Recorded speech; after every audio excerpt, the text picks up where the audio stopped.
Are you looking for a new cinematic universe to follow now that the MCU has been put on hold? Are the DCEU movies just not doing it for you anymore? Did you know there's another place to follow your favorite DC characters? This is the DCAMU, DC Animated Movie Universe. There are 14, yes, you heard me right, 14 unique movies that have an array of DC characters spread throughout them that continue one narrative which will culminate in the upcoming Justice League Dark Apokolips War. Now that you know what to do, don't waste any time. Go on those interwebs and start streaming.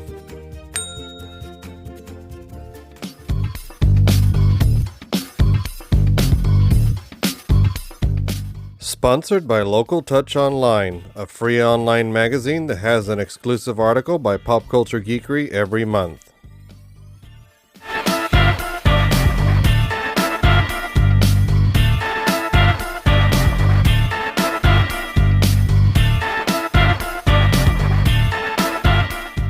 I don't see you, by the way.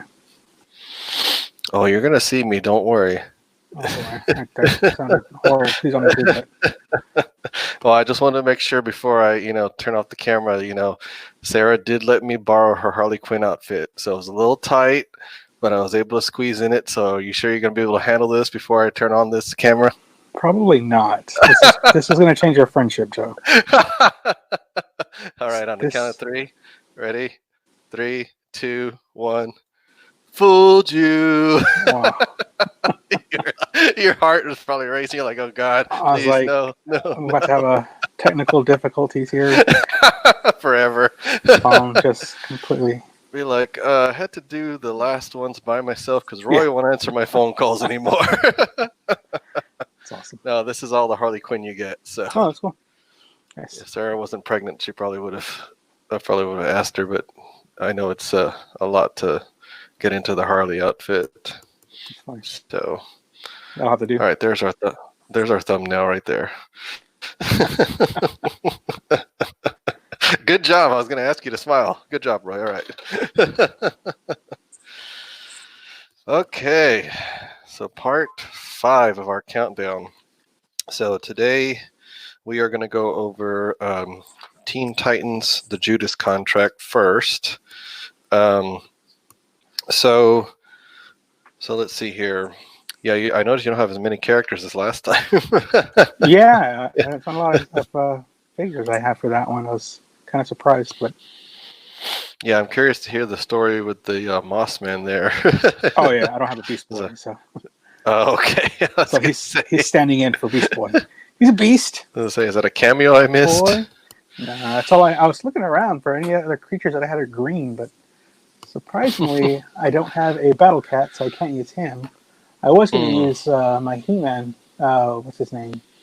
I have a green guy. I don't know what his name is right now, but I'm going to use him. But did y'all hear that out there? Roy's taking donations for a Beast Boy. So. Yeah, I need a Beast Boy. I'm actually really trying to get. I really like his character. Actually, I have the Teen Titans in their Teen Titans form, one of the animated ones, but I put them away a while back, and I didn't want to go digging through all my stuff to find them. But I have all of them. I have Cyborg and the whole team. The whole crew. Yeah. Speaking of the team, we start off with a nice flashback that says 5 years ago. Mm-hmm. And we still get an interesting mix of characters in this one. So basically you have the original Robin, Dick Grayson, when he's younger, leading the team. It's weird. It seems like it's like so much other stuff that they've been doing in these, kind of like of an amalgamation of the New 52 and then the old Teen Titans cartoon, not the current one, not Go, because isn't the old one where they had the little dune buggy? Yeah, that was kind of funny to see that. I was like, why are they? I was like, oh yeah, and it kind of answered our question too that we had from a couple, I guess, movies back where we were wondering if there was an actual Teen Titans before, from the conversation that Starfire and Nightwing had. So this kind of answers that question. They're like, oh, okay, because they give you a nice little introduction of how Starfire joined the team. Yeah. Yeah, because they basically come across her battling, I guess, some aliens, and of course she is also an alien. But the group at the time is Robin, Speedy, who later is known as Arsenal, is Green Arrow's sidekick, Kid Flash, even though they just refer to him as Flash, Beast Boy, but I guess a younger Beast Boy. Mm-hmm. And I didn't know the last girl. I looked her up. Her name's Bumblebee. I didn't know about her. Did you? Yeah, she's been in a couple other. I'm not sure if it was Titans or Justice League. That's what Young Justice, the Young Justice League team. She was part of that for a little while. She made cameos in there. She played, I forget whose friend, one of their friends and stuff. But she had kind of a recurring role on that supporting character. Yeah, so they have a quick meetup with Starfire, and of course, her and Robin have a connection. Apparently, in order to learn the English language, she can kiss people, or to learn any language. So that was funny. So I don't know if that was something that was established or what, but it was pretty funny. But yeah, so after that, it goes back to the present day. And kind of just side note, we talked about in the very first episode how the idea of the New 52 in DC at the time was that these heroes had only existed for about 5 years or so. Mm-hmm. I don't think that's carried over here because this doesn't seem to go in tandem. It also answers what you were talking about. It doesn't seem like Cyborg was part of this because it wouldn't go with the origin they gave him that we saw in Justice League War. Right, which was weird because they have that little flashback. Well, not a flashback, but almost an homage to Teen Titans, where he walks in with the pizza and he kind of almost hints that he was part of the team. So that was interesting. I was like, because he brings in the pizza, very classic Teen Titans. Well, I think like classic, but very new Teen Titans. Kind of the partying, young. Doesn't really have a big care about the world as far as all the serious stuff. So that was interesting. I was like, oh, I guess okay, maybe he joined later or somewhere in between. Maybe we'll see that eventually, but I guess we'll find out. Gotta keep watching.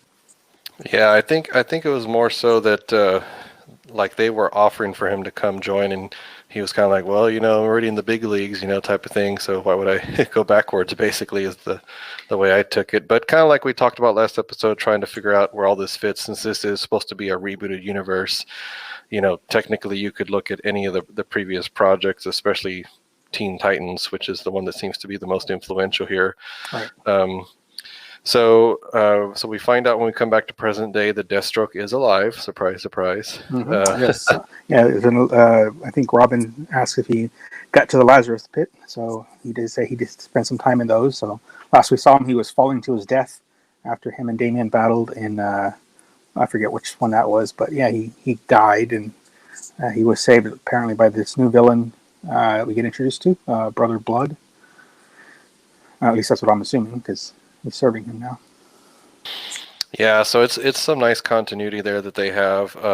Brother Blood, it's showing, runs the organization called Hive, which I forget what the acronym stands for, but I'm pretty sure that's a familiar DC idea. There's each universe has its own secret organizations that always pop up every now and then. So we have the same group from the last Teen Titans movie we saw, which of course is Blue Beetle, Raven, Beast Boy, Starfire. Now adding Damian, and Nightwing seems to have come back to help. And he's in his new 52 colors, which I see you have the figure there. Yeah. Yeah, that was more controversy, just like the whole Red Beast Boy thing. It was like, why are you changing his stripe from blue to red? But I think they've probably changed it back since then. I'm not sure. I haven't really kept up with Nightwing. I actually prefer this one. I know people are like, what? But I do. I really like this outfit. That's why I bought this particular figure. I thought it was really cool. It was cool to see it in the movie. And he's actually, him and Starfire seem to have a kind of back and forth thing about who leads the team, because of course he used to lead the Titans and now she's in charge, and you see that kind of struggle with him, and he even apologizes a couple times when he starts to assume control. And, I'm sorry. And you've also got their dynamic of them, of their relationship outside of the team, and it's an interesting dynamic just altogether with them. They're funny. I like them a lot as a couple. Yeah, they're a lot of fun, and I can already tell you I'm going to enjoy this one as much as I did the last Teen Titans project. I think they've done really well with these characters. One new character that we saw in cameo in the last one, and she gets introduced here, is Tara. And she is actually voiced by Christina Ricci, which I didn't realize till the credits. Yeah. So that was pretty cool. Always love her, whether it be live action or voiceover. I just really appreciated here at the beginning. On my clock, it said that this clocked in at 1 hour and 24 minutes, but all the posts that I saw said that it was shorter, but it feels like it was longer because they took more time with the character development here at the beginning. Like with everybody got a chance to kind of shine a little bit. You had Blue Beetle helping at the homeless shelter. You had Beast Boy kind of coming on to Tara, and of course her constant rejections. I also liked his social media awareness has now become a thing, and it was actually a lot of fun just to watch him play with that. And they call it a twit, not a tweet. I think they said it was different. It's not my first twit. And he even gets invited to meet and speak with Kevin Smith, which was a huge surprise. Which he plays himself in this, which was another huge voice casting role. Like Christina Ricci, that was pretty cool. I didn't know that was her either, and absolutely love her as an actress. And so this was really cool to have her play Tara. It was it was a great character too, great powers. She's basically an earthbender for any of those familiar with the Avatar universe. But yeah, she was a really cool character. I really enjoyed seeing how they used her powers in this. They did a great job. Yes, but we find out she's so angry. So angry. Yes. and she's not a teen, apparently. That was a surprise. I was like, whoa. No, she very much is. Oh, is she really? That's I know what you're alluding to, which we'll get to, but she very much is, because Damien even quips about that at Deathstroke later. So interesting. Yes, very interesting. This is only PG-13. Yeah. Well, no, I thought she had said she wasn't, but I guess maybe she was just saying that in that. Yeah. Okay. All right. Wow. Yeah, it puts Deathstroke in a whole new light, doesn't it? It really does. That just got really creepy. That's debatable too, because you'll see. Well, we'll get into that. It gets very complicated, but I was paying close attention to see if they were really playing that angle or not. So. Right.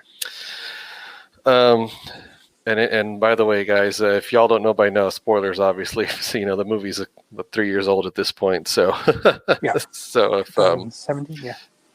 Because I will interject real quick that the title of this movie is from a famous Teen Titans story arc, also called the Judas Contract, which is really, in growing up and learning about the Titans, is the only thing I ever knew about Tara, which is kind of sad.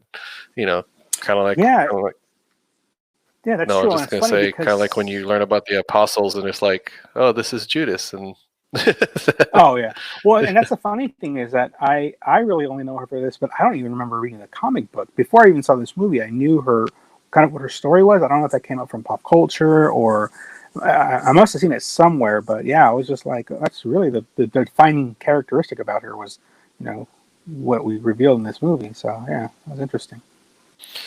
Yeah, I think, if I'm not mistaken, because I was looking up info earlier, the original might have been from '84. So you and I definitely wouldn't have seen it unless you accidentally grabbed it off a newsstand, Yeah, but, a newsstand. How old are you, Joe?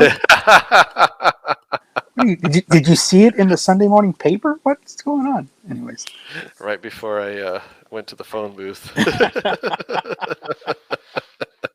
That's awesome.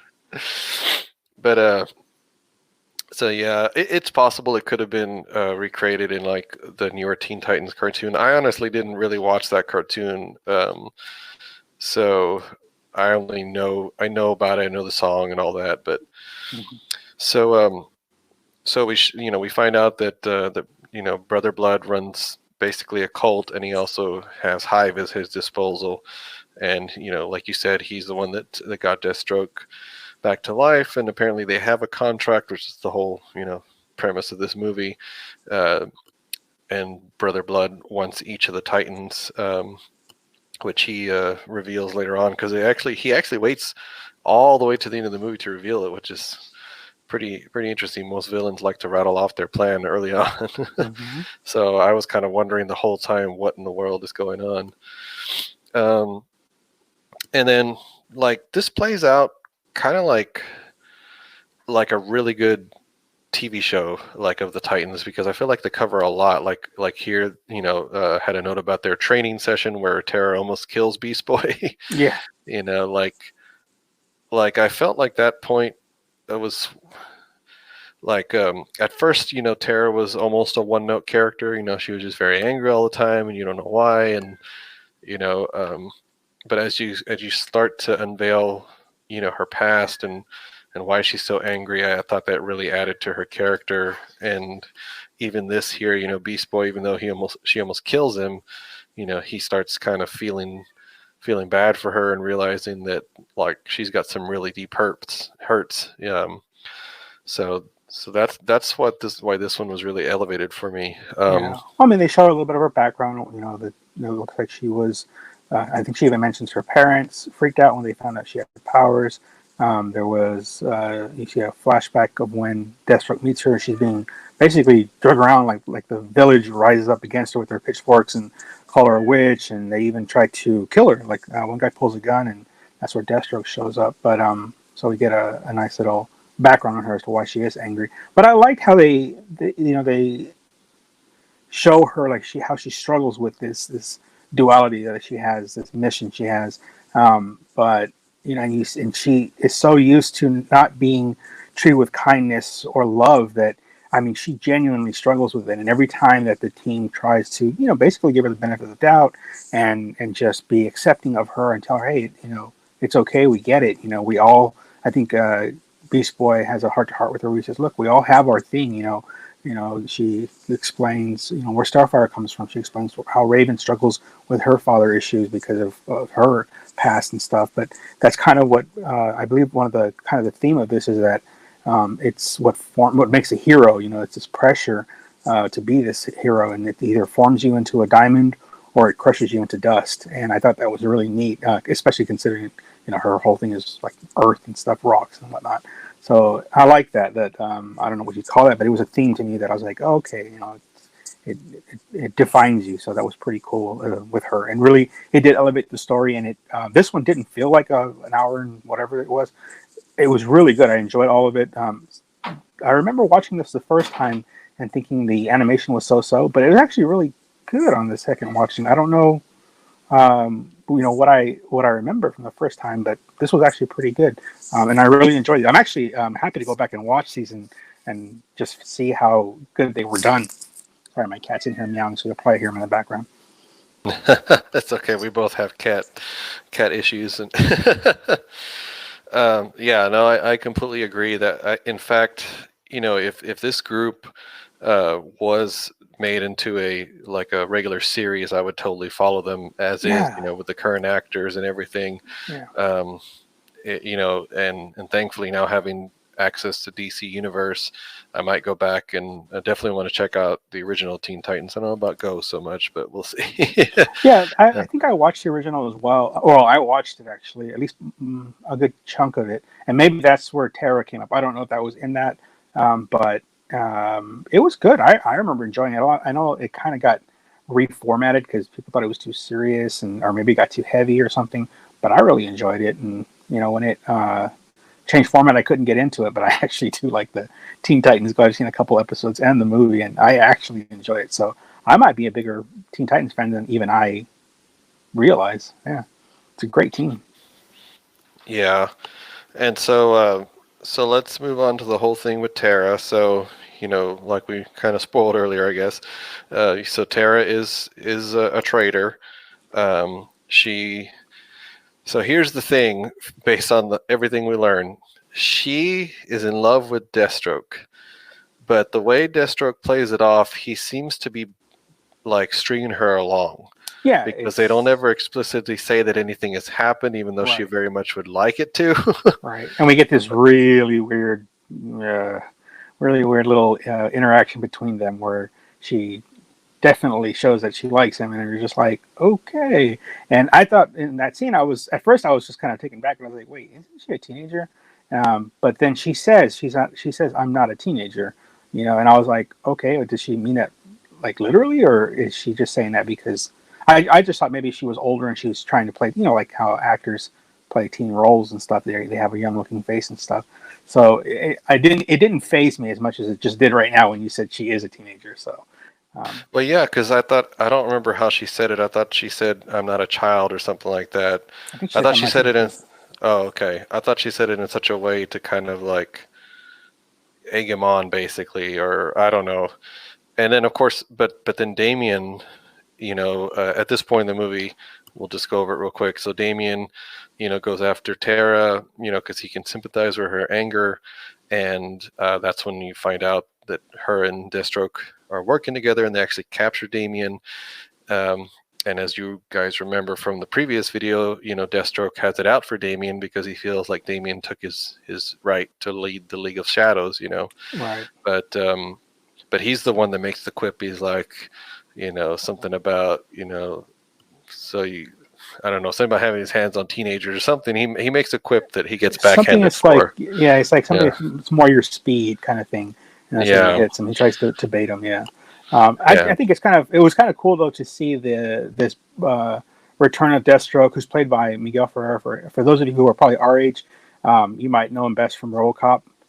He's actually the guy who makes, builds RoboCop, or at least is part of the team that leads that. And yeah, he did a great job. I can't remember if he was the same voice for him, but he does the character well. I mean, nobody plays a villain like that guy.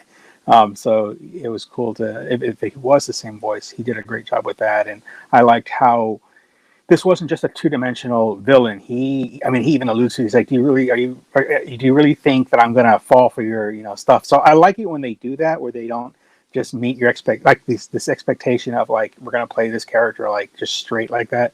So I don't know if that was his choice or that it was written that way. I'm sure it was written, but he did a great job. Like I'm not your Saturday morning cartoon villain. I'm an actual threat to you guys. And to see Damien in that position where, this character is very strong, and especially considering their ties to the League of Shadows and their history, it was interesting to see their dynamic again, and him kind of like, because usually Deathstroke's a pretty cool character. He's very planned. He's like Batman. He's very meticulous in his planning, and he's always prepared. And so to see him rattled by, of course, the only person that could rattle him, and he even alludes to it later. He's like, "Come on, everyone wanted to do that."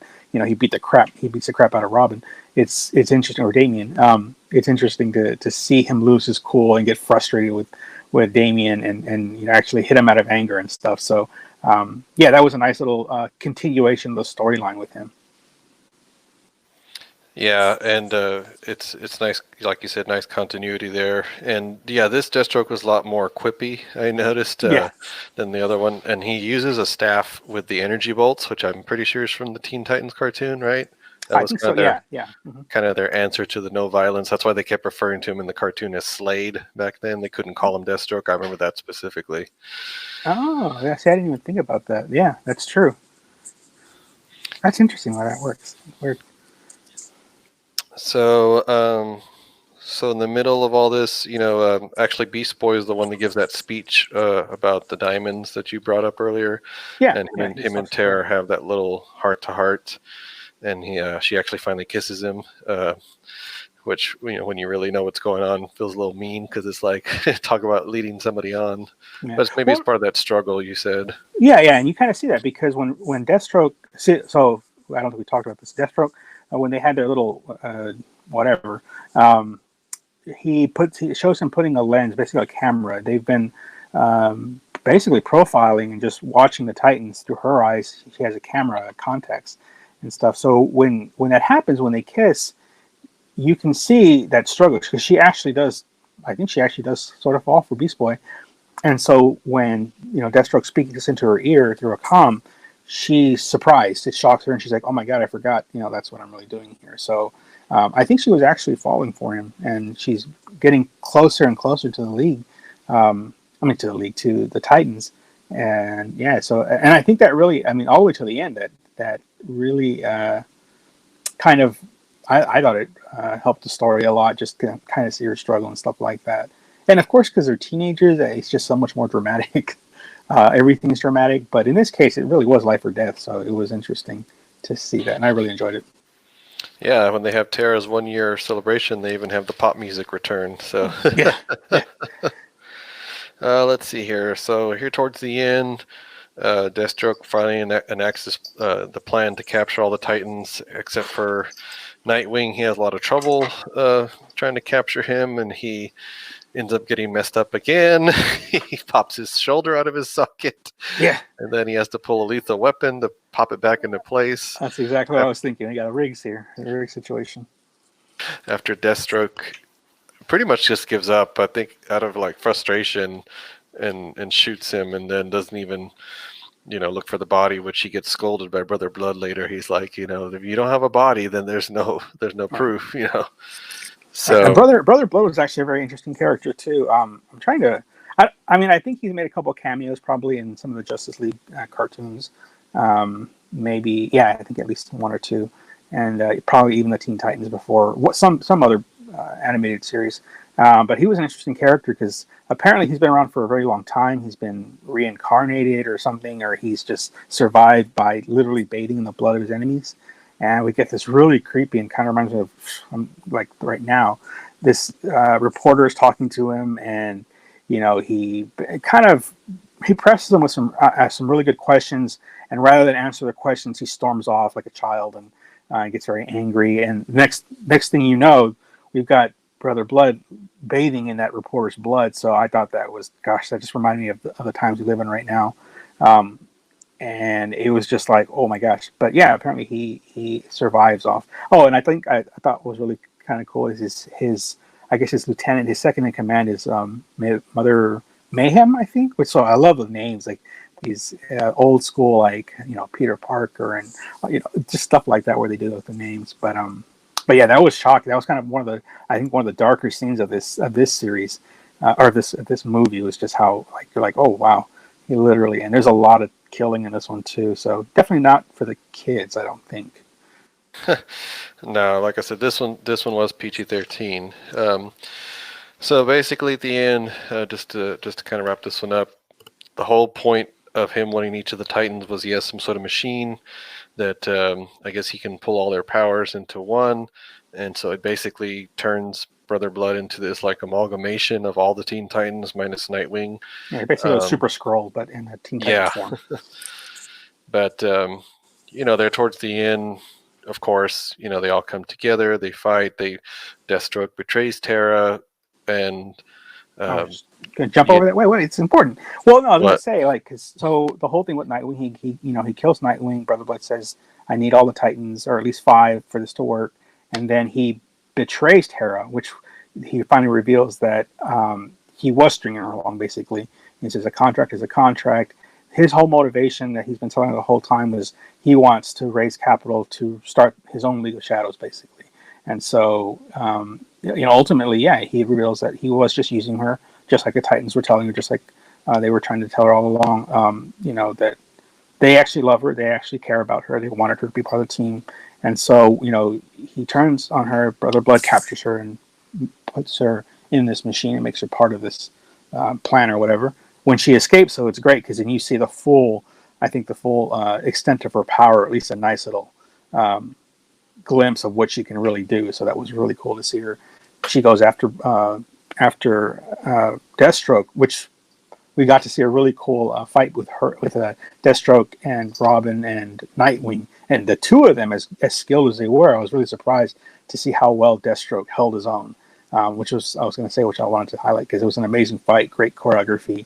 I mean, he was just kicking their butts. I mean, left and right, he just countered pretty much everything. I think they only hit him like maybe once or twice, and he was landing blow after blow. But then she comes in, and it's just kind of funny to see his reaction when she comes at him.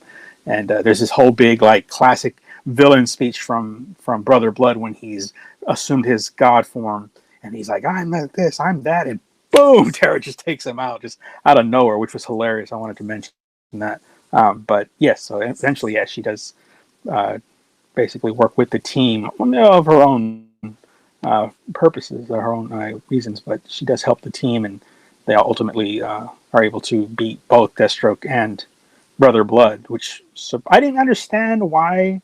I mean, I guess it was kind of a weird reason to do it, but Brother Blood actually ends up getting shot and killed by his lieutenant, by Mother Mayhem. But and she says, I don't want them to cage you, but I thought it was a bit extreme, and it seemed out of left field. I didn't really quite like that ending for him, but wasn't truly the end, I guess, as we find out in the credits, post credits. So, so it finishes off. We actually, like you said, we get Kevin Smith. Beast Boy gives a nice little tribute on Kevin Smith's show to Tara, and so this was the part I was going to ask you what you thought.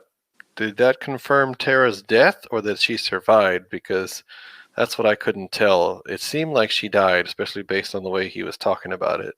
Yeah, I got that impression too, but I think I think they leave it kind of open ended just in case, because I know she's a popular character and she does come back at some point in the books, years later. But in the books, I mean, she's dead from what I understand. I mean, she didn't come back. I didn't see her again since the '80s. Since what was it, Blackest Night? Actually, is the next time I saw her. When she comes back, is basically dead Tara, for the Black Lanterns, but. I mean, I assume she's dead. I haven't seen her, since I guess the animated series. But again, it's the same outcome. I think she dies. So. Yeah, and then you mentioned the end credits, which is something we kind of skipped over. But that machine that Brother Blood was building, apparently he was testing it on his followers, and one of the followers that it was successful on, it looked like he killed them. But then here in the end credits, apparently that follower's still alive. Mm-hmm. And so, do you think it's just the follower himself, or somehow Brother Blood is in that guy or something? Well, because they put his voiceover on it about how there's just a little bit of life left in a person, even the smallest hint that he can reach them or still communicate with them, talk to them. I kind of took it as that's him basically. That he's reincarnated again, because he said he's been alive a long time, and he mentions like several centuries or something like that. So I imagine that's probably him again, just in another form. We also get introduced, though, in that conversation with the interview with Kevin Smith. We also get to meet the newest member of the Teen Titans, which is a Wonder Girl. Yeah, it's Wonder Girl. Yeah. Which I always think it's funny with a lot of these, kind of like the way Batgirl is like, oh, by the way, here she is. Like, yeah. Before y'all leave. Yeah. I like it. It keeps you coming back. I'm like, oh, okay, cool. I want to see this. So, yeah. So ratings 1 out of 10. I'm gonna settle on 8 out of 10 for this. Just really solid. Really enjoyed it. I love this group of characters. I don't have my sheet here, so I don't know if they come out again or not at this point. But would love to see more with them if we could. How about you? Yeah, I actually really enjoyed this. Like I said, the first time I saw this, I don't know what it was about the original viewing of this I didn't really care for, but maybe now that I'm seeing all together and in this continuity that we're doing, these reviews, I really enjoyed this one, and I'm really starting to like the Titans more and more. And I didn't see the problem I had with the first time, so maybe I was tired. I don't know. Really enjoyed it. I give it an 8. Really, again, top-notch animation. Love the voice casting and the new voices on this with Christina Ricci and Miguel Ferreira. But yeah, it was a solid movie. Definitely an 8. Almost could be a 9. All right, so now we're going to move on here to Suicide Squad: Hell to Pay. And so, ladies and gentlemen, the thing about reviewing, 14 or so movies is that the odds are eventually you're going to come across one that's not that great. And unfortunately, I feel like we have arrived. This one, I agree with you right off the bat. And this one, I wasn't actually looking forward to. Again, though, I did enjoy this one more the second time. I really wish we could have reviewed Arkham Asylum, because that Suicide Squad was outstanding. This one was, I don't know, like you said, it's just not up to par with all the other ones. Yeah, I agree. Well, I kind of feel, I don't have my notes. I think this one, let me see here. I think it's from 2018. Yeah, it's 2018. Right? Okay. Rated R. So 2 years after the live action movie, right? Which of course we all know all the drama behind the live action movie, but at the end of the day, it was financially successful for them, regardless of the reviews. Yeah. So I think they were kind of running off of that when they made this one, because this one just, especially in this narrative, like you mentioned earlier, that you appreciated these movies more now that we're watching them in order and they're all part of the same universe and so on. That's the whole point that why DC put them out this way. But this one, I just really, really struggle with why it exists, in the grand scheme of things. They came close at the end. They almost had me back on board, and then they dropped the ball. So we'll get to that. But so basically, it's it's the Suicide Squad of this world, which is the first time that they're mentioned in this world.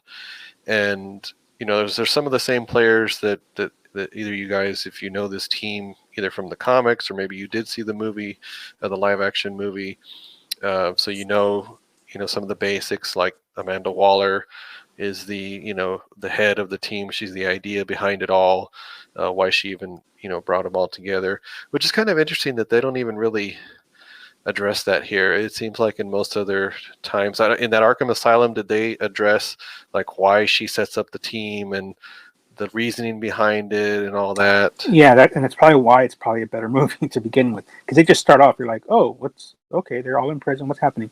So, yeah, so I mean, if you want to explain it, she basically has a supermax facility of basically enhanced individuals, super villains, if you will, and she basically hires them or sends them out on suicide missions, and if they're successful, they get some kind of reward, like a year or something off their usually lifetime certain sentence or something crazy like that. And she uses that against them to motivate them. And then, of course, also she puts a explosive that only she can detonate in their heads, and that she can also track them with. So, she pretty much pulls all the strings. She is a puppet master, and I thought it was interesting in this one because I'm not sure if it's the first time we see her in this universe, but in this one they make the alliteration to that she has lost a lot of weight, and so now she's kind of crabby or something. I don't know. But it was interesting because in this one, if you remember from the original, like Justice League and other movies, she's bigger, and in this one, for some reason, they made her thinner. And it was just kind of like, okay, this is happening. Yeah, I didn't. It just felt very rushed to me, which I think really affected the story.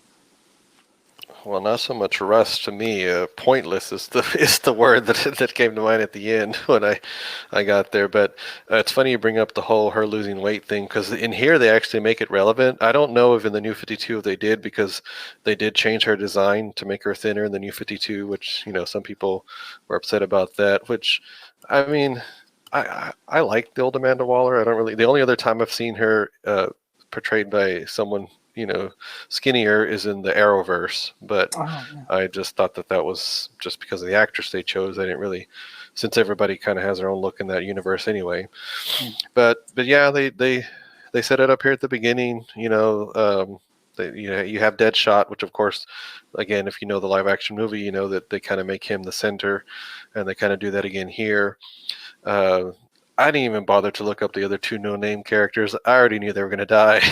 Although I will say I recognized Vertigo from Batman Animated Series. Yeah. I've never looked him up to see if he's from the comics, like first, and then but I was like a little sad when he died. I was like, I haven't seen him in years, and he's dead. Yeah, no, he's a cool character. I was surprised they took him out so quickly in this. But I think I liked him a lot. They did that Superman Shazam movie, the animated movie, and he has an appearance in there as well. And he's come out in the Legion of Doom episodes of, I'm guessing, Justice League Unlimited, maybe. I've seen him a couple, or even maybe the animated movies. But he's a cool character. He looks cool too, and it kind of sucked that they took him out. But yeah, I have no idea who the guys are. Yeah. I was like, why is he using a gun? Yeah. That was interesting. But yeah, of course, the ones you think are going to die just to prove the point, like you said, about the detonation and all that. But it still is left unclear if you didn't really already know. Anyway, moving on. So they kind of sprinkle a little bit of Batman's world in here, because they go to Gotham and Arkham Asylum. we get introduced to a character who I've never really read. I know he got introduced later in the Batman mythos, which is Professor Pig. Oh yeah, yeah, and I I love know he's the had Twilight Zone reference to his design and stuff, which is really cool. The nurses have the jacked up pig faces and stuff like that. So that was really cool. Yeah, that's what the I guess the inspiration for that is. But yeah, I thought that was pretty neat. No, hey, that's good. I completely missed that. Yeah, but yeah, he's operating on a familiar face, Two-Face. Or faces, yeah. Yeah. But apparently he's supposed to make it to where, his scarred side is supposed to be the whole thing. Yeah. Which is actually an interesting little idea that I don't know if they got it from the comics, but an early Batman issue that I picked up had that idea where Harvey Dent goes back and forth, and I'll look through to see if I can find the image. It's a really cool image where he leaves the room and he comes back and he looks like Harvey Dent again. But then he unveils that no, he's given into his Two-Face side, so he like rips the fake skin away and then he's completely green.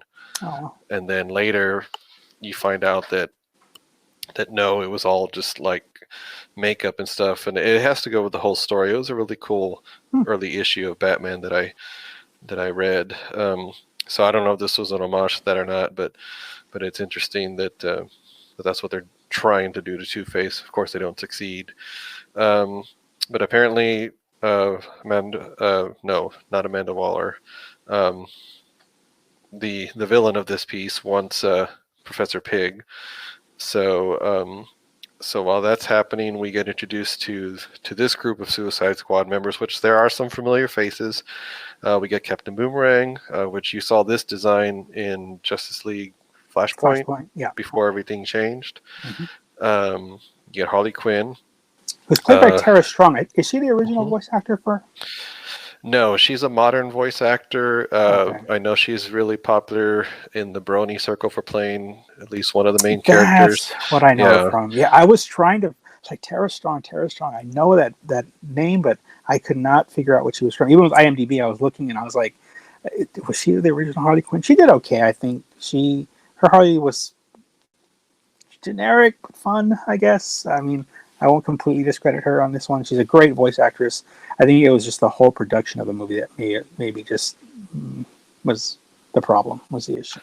Yeah, because she's actually one of the highlights of the movie for me, but I think it's because it reminds me of movies that you see and you're like, oh, such and such actors in this, and you're like, this movie is horrible. Yeah. But that actor or actress I like, they're trying their best. Yeah. And I really feel like that's the way it was with her. Yeah. Even the designs on this one were horrible. Like I like the costume designs, even like hers in this one, and it almost looks like, it's kind of weird, but if you watch it, it almost looks like, and I'm looking at it on the screen.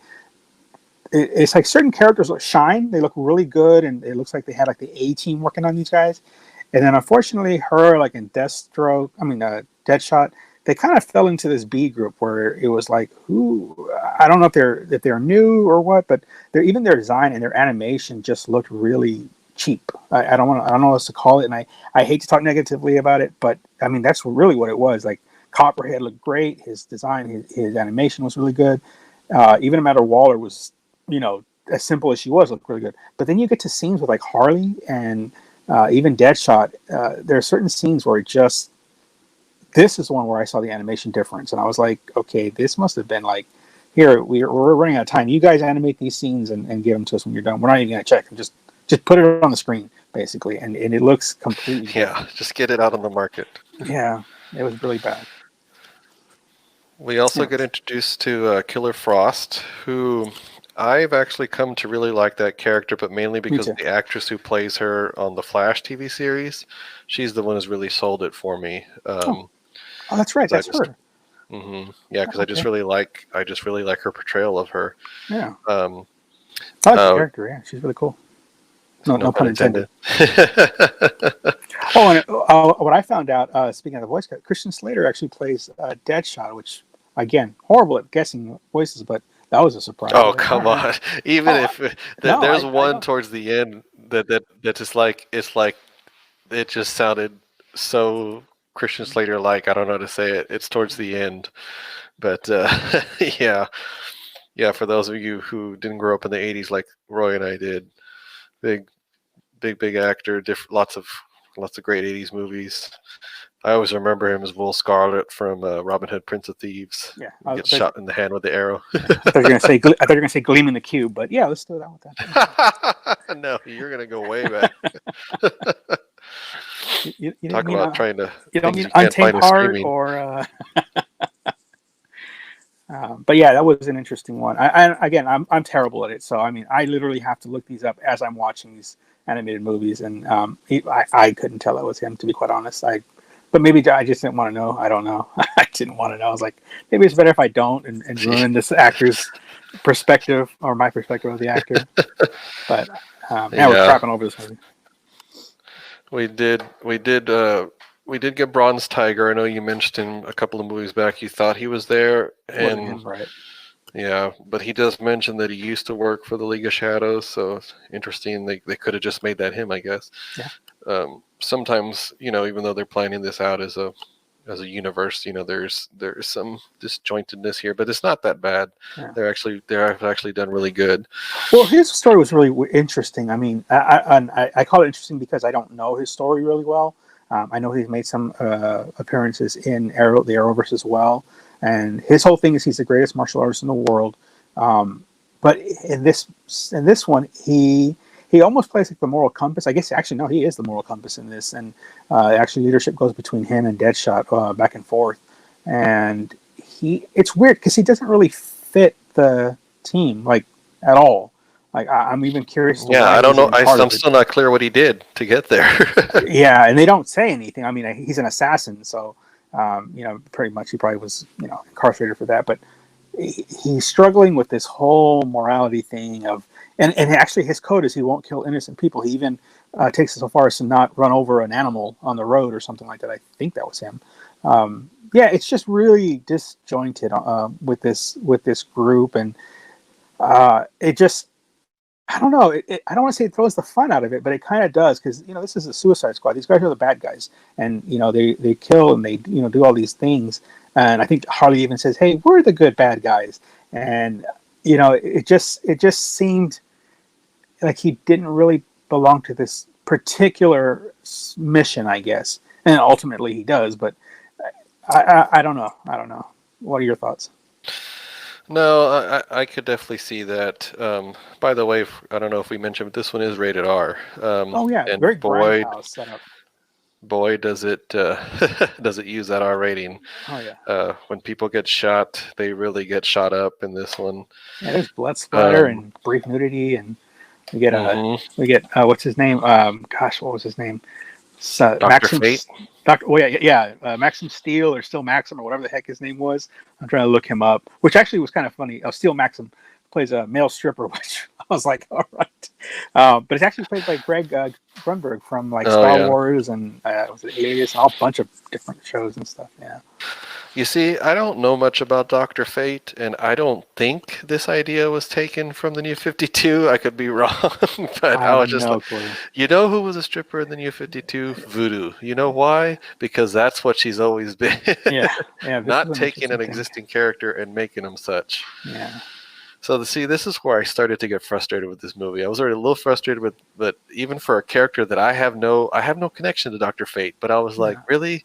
Really, you're going to do this to him? Yeah, and I felt like a lot of this was... I mean, they took a lot of liberties, I think, with the characters. I almost see this as an Elseworld story because it was just so off, uncharacteristic. I mean, Deadshot still, he's looking for his daughter. You see a little bit of that. I don't know, just overall. And, even Killer Frost. I guess Killer Frost kind of lived up to her character. She is who she is. Trying to think. Harley is still unhinged, but she was actually more restrained in this. I think she did kill one guard by knocking off his head after he was frozen by Killer Frost, but other than that, she seemed pretty like they were kind of holding back on her a little bit. She wasn't really she was a show, which is why I said it felt like it's not the actor's fault, the voice actor's fault. It was really the writing and maybe the directing on this to play her that way. It just didn't feel like it was like somebody cosplaying Harley Quinn almost. It was weird. It's funny you say that. That was probably what that's how I was going to describe it.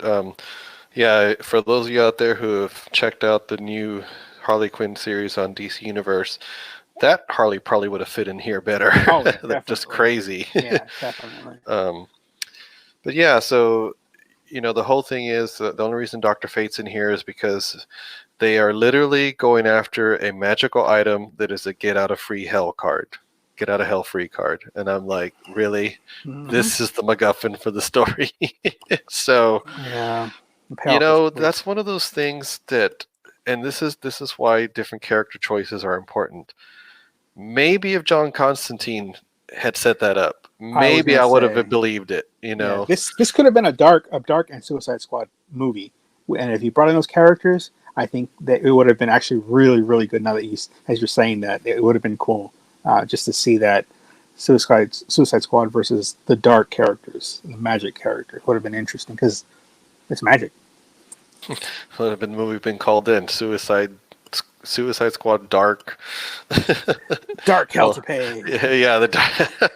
Yeah. But it really would have. I think you really hit something there. If they had set this up with Constantine and Zatanna and all them, and just kind of continued that, this actually would have probably been, a lot better. Damn, Joe, you need to write that. That would have been good. Yeah, because I feel like Dr. Fate's part of their world, not this world, Well, and even the MacGuffin, you call it the card. I mean, that you would expect to find that. And even maybe him having an appearance of Lucifer come out, since he's part of the DC universe, as I recently learned in the live action.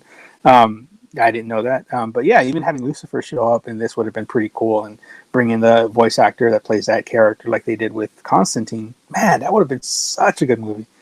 You ruined this even more, Joe. This movie took another dive. Just took another point. And then here's where it really started insulting. They bring back Reverse Flash, but he is downplayed so much, and for a while there, they almost explain it away because even Deadshot is like, something's wrong with Reverse Flash. He would have taken us all out by now, but he's like struggling to keep up with this van or this Winnebago, So I was like, okay, I'll give you all this. Something's up, And so I honestly don't have too much notes beyond this. Well, I mean, he reveals that basically this is all from Flashpoint. That the reason he's doing his motivation is Flashpoint, where the other Batman, the Thomas Wayne that shot him, he's able to use the Speed Force, bring it into him, and basically vibrates out of that time, just in time. And even as his brain is being blown out, which again, R rating, you see his matter is going out of his head. A nice big close up. He reveals, he pulls his mask up, and he's got a gaping hole in his head, where his brain's supposed to be, just all the way through, like a cartoon. You see it all the way through. And apparently he's using the Speed Force, I'm guessing, to keep him from dying, to slow the death, if you will. And so this is why this is his motivation for the card. We didn't reveal, but and I don't know if you were talking about this is why Waller is thin, but she is terminally ill, so she's going after it for the card, so that when she dies, she knows she's going to hell for the stuff she's done. So she wants the card for that. And then, of course, the third and true villain is, or at least supposed to be, is Vandal Savage, which is a huge arch nemesis for the Flash, who's basically I don't want to say time traveler, but he's an eternal, I guess. He's an immortal. He has been around since the beginning of the caveman times, was given his powers by a meteor, and has basically played every world conqueror in history in his lifetimes. Now, and he reveals just because he's immortal doesn't mean he's invulnerable. He can die, but he just, I guess, is reincarnated as someone else, which is why he's come back so many times as these world conquerors, and nobody's noticed that that's the same dude. I guess his face changes or something like that, because he's a big dude. But even that was kind of like, I was like, okay. You meet his daughter and some chick from Apokolips. We didn't need him. That's what I'm like. We didn't need him. We had a perfectly good villain, the Reverse Flash, who, when he revealed that, I was like, all right, this movie, it took a while, but it's actually going to be relevant. Yeah. For a little bit. You really didn't like it, yeah. Yeah, I mean, it was, yeah. I can see their idea behind it, but now after you've talked about having Constantine in there, it just really took a hit. Well, let's talk about why I'm frustrated, because they do all that, and then what happens to Reverse Flash at the end? He dies. Exactly. Yeah. So what's the point? I was like, okay, so they're going to take this whole story to bring him back, and so that way they can use him later, in one of the others. Nope, they're just waste of time. Now, does this hurt Flashpoint for you at all, or no? No, because it doesn't matter. It all literally happens in that split second that he shot. Yeah. Like it even shows. It even goes back. It even goes back to Flashpoint, and it shows that he still falls and dies. So it's pointless. The whole movie is pointless. If they had used it to bring him back, I would have given it some saving grace, because I'm like, okay, it's relevant, and I almost did. But once they killed him, and if they bring him back after this, it's going to be one of those long shot explanations, because this was yeah. Yeah, I know, right? Brother Blood in his other form found him and saved him just in time. No, but so I don't really have anything else to say about this movie. Do you? Not really. I mean, the just ultimate outcome again is Bronze Tiger again for whatever reason, because I don't know, because Deadshot feels sympathy for him. He gives him the card and he's saved, and then Waller gets there and Deadshot gives him the card. And there's this whole story about how now he's free because she shaves off 10 years off his sentence, and so now he's free, so he's no longer part of the Suicide Squad. So there's that. If anything, there's a resolution there. He's reunited with his daughter.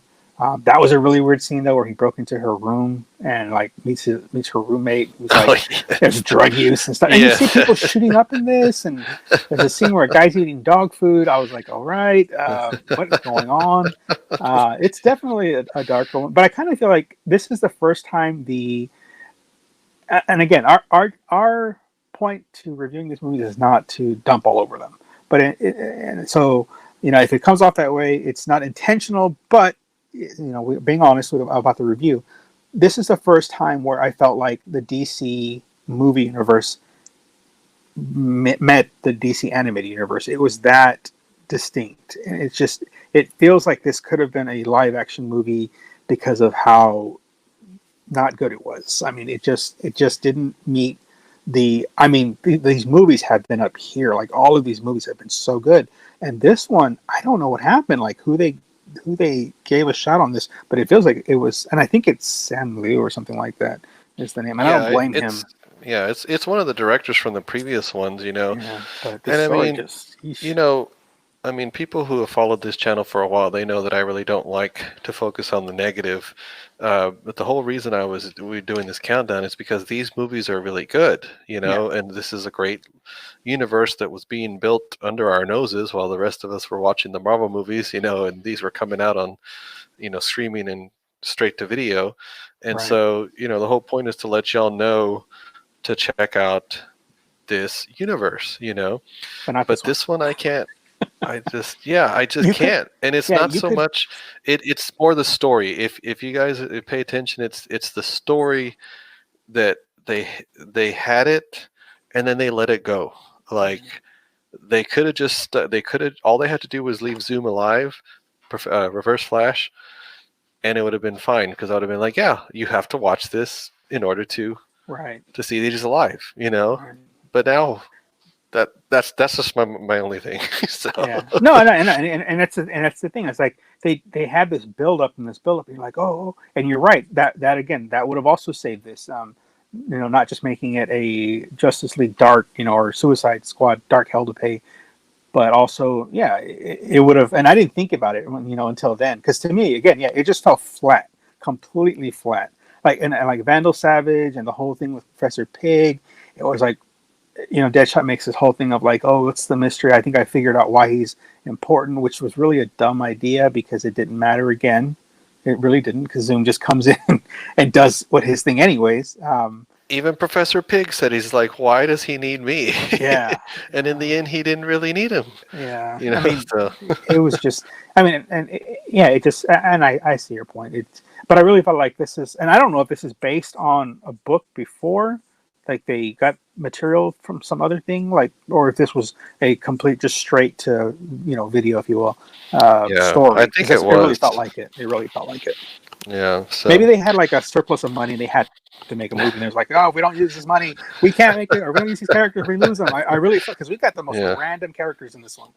So, anyways, I don't want to dump on it anymore. I give it a What's your rating? I'm curious. What's your rating, Joe? It's 4 out of 10, and I still and I still feel like I'm being generous because it really did upset me. It really did. I can honestly agree with you on this one. I wanted to give it a 5 just because I hate to give a movie a 4. Yes, because for those of y'all remember, 5 is average movie for us. Exactly. But no, you're right. Then if you go along with that, then it's below. It's below an average movie. It just didn't really. I mean, this is a 3 almost to me because it's that just. I can't. I wanted to go there. Yeah. Yeah. I'll go there. I'll give it a 3. I mean, you can honestly skip this movie and it wouldn't matter. You don't have to watch this one. If you're a fan of Suicide Squad, if you like that whole idea. Fine, but I just felt like they don't even live up to the Suicide Squad fans at this point. But I'm not a fan, so I can only assume. But it just felt so generic. Even looking outside, I was just like, man, they really didn't. There were some funny scenes, I think, in this that were kind of funny, and I appreciated the grindhouse aspect of it that they tried to do if you want to get all filmy. But it just. Like one of the scenes that made me laugh, I will give this a highlight since I'm giving it so much crap. One of the highlights was seeing Banshee, Silver Banshee. She was really cool to see her in this. I cracked up on the scene where Boomerang throws his boomerang at was it Blockbuster? Hits him right in the nuts. That cracked me up. It was such a I don't know. It's basically a fart joke, but it was hilarious. Yeah. But it just a 3. But. It's okay. So hopefully let people know that we're not just gushing over all this. Sometimes reviews like this have to happen so that way people know, okay, yeah, y'all are being legitimate. You're not just going to like every single thing because it has a DC stamp on it. So yeah. But anyway, guys. So again, got another hour video here. So we appreciate you guys watching. We're going to keep counting down until May when Apokolips War comes out. So hopefully y'all are enjoying this. And, I hope some of y'all have gone back and watched, or if you've seen it in the past, let us know. Let us know what you thought of this one. Maybe some of y'all love this Suicide Squad one. Let me know. I love to hear, why. But anyway, for those of you who haven't subscribed yet, please subscribe. If we got you upset, please don't unsubscribe. But hey, you know what? Whatever. But gotta be honest, right? If we're gonna do this, we gotta do it right. But if you like the video, hit like and check us out in the comments below. Check out Roy's Toy Box. He's got a lot of awesome figure photography. We're actually filming this on Aliens Day, which is April 26th. So go to his Instagram and check out some of the awesome pictures he put to celebrate this day. So I'm putting a lot more to that as we go through the day. So I'm super excited. And I thought it's kind of weird because usually it's a lot bigger deal, but right now it's like so quiet. I'm like scavenging things, anything I can find about it. But all I've seen so far are the Reebok Stompers, and I think some unofficial groups are doing a couple giveaways and stuff like that. So it's been very kind of quiet with the times. They're not even screening anything since the movie theaters are closed. So this has been one of the more subdued ones. But yeah, I've got a lot of great photos I did for this. I will be posting actually right after this. So check it out. All right, guys. Well, we will see y'all next time. Bye.